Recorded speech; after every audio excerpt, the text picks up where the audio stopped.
অনেক সময় হার্টের যারা পেশেন্ট, বা ধরুন আমি জানি না আমার হার্টের অসুখ আছে কি নেই, দু পা ফুলছে, আমরা অনেক সময় বদার করি, অনেক সময় বদার করি না।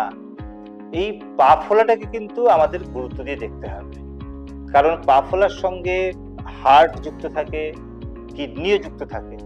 অনেক সময় পা ফোলাটাই আর্লি আমাদের সিমটম, সাইন, যেটা দিয়ে আমরা বুঝতে পারি যে আমার কোনো গরমিল কিছু হচ্ছে, হয় হার্টের নালে কিডনির।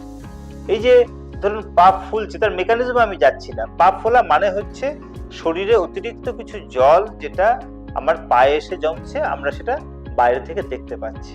তাহলে শরীরে যদি অতিরিক্ত কিছু জল, ফ্লুইড যদি আমার শরীরে থেকে থাকে, যেটাকে শরীর, হার্ট বা কিডনি তো মূলত ম্যানেজ করে, এই ফ্লুইডটাকে শরীরে সে ম্যানেজ করতে পারছে না, তাহলে আমাকে জানান দিচ্ছে পা ফোলার মধ্যে দিয়ে যে তুমি এবার এটাকে একটু নজর দাও, ডাক্তারের পরামর্শ নাও।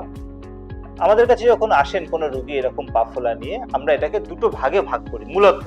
একটা হচ্ছে যে এটার মধ্যে খারাপ কিছু অর্গান ফেলিওর বা অন্য কোনো ভাইটাল অর্গান ইনভলভ নেই, মানে হার্ট, কিডনি বা সেরকম কোনো অর্গান ইনভলভ নেই।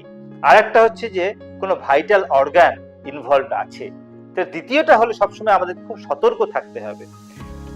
আমি প্রথমটা নিয়ে খুব বেশি বলছি না। অনেক সময় বয়স্ক মানুষ বা অনেকে অনেক প্রেশারের ওষুধ খান, যে প্রেশারের ওষুধগুলোতে একটু পা ফোলে, বা কারোর হয়তো পায়ে ভেরিকোজ ভেন থাকে, তাতে একটু পা ফোলে, বা কারোর প্রফেশনালি অনেক সময় দাঁড়িয়ে দাঁড়িয়ে কাজ করতে হয় দীর্ঘদিন ধরে, তাদেরও একটু পা ফোলে। এগুলো কিন্তু অতটা অ্যালার্মিং নয়।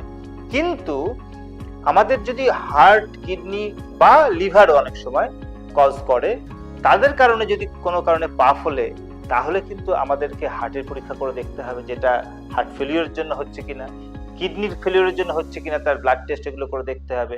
বা লিভারের কারণেও কিন্তু অনেক সময় পা ফোলে।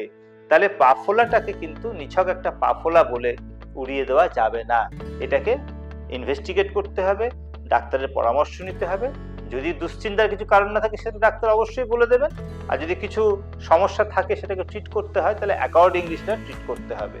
ওষুধ যেমন লাগবে এই পা ফোলার সঙ্গে, তার সঙ্গে জলের পরিমাণ এগুলো অনেক ডিটেল আছে, সেটা আমরা এক্ষুনি আলোচনা করছি না।